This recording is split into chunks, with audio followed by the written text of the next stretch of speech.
Programang ito ay rated SPG, striktong patnubay at gabay ng magulang ang kailangan. Sa kabila ng matinding tapatan at mainit na palitan ng bala sa pagitan ng grupo nila Tanggol at Victorino, hindi ito hahantong sa madugong wakas o patayan. Sa gitna ng kaguluhan, magkakaroon ng pagkakataon si Tanggol na kausapin si Victorino upang ipaliwanag ang tunay nilang mithiin. Dahil sa husay ni Tanggol na magpaliwanag, unti-unting lalambot ang loob ni Victorino at pakikinggan ang mga rason sa likod ng mga kilos nila Tanggol. Dito magsisimula ang pagbabago ng ihip ng hangin sa kanilang hidwaan. Mauunawaan ni Victorino na ang ipinaglalaban nila Tanggol ay hindi lamang sa sarili nilang kapakanan, kundi para sa mas malawak na kabutihan. Mapagtatanto niya na pareho pala sila ng hangarin na magkaroon ng maayos at matuwid na pamamalakad sa Maynila.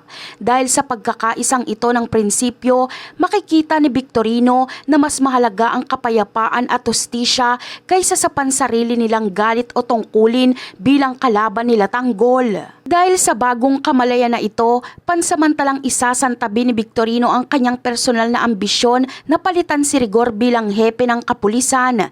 Mas pipiliin niyang pairalin ang kung ano ang tama at makatarungan sa kasalukuyang sitwasyon.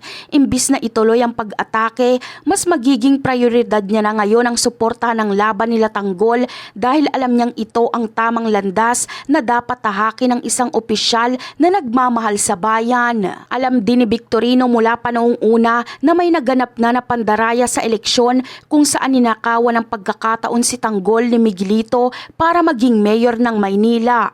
Ang katotohanan ito ang lalong magtutulak sa kanya na kumampi sa katotohanan dahil hindi niya matanggap ang maling paraan ng pagluklok sa kapangyarihan.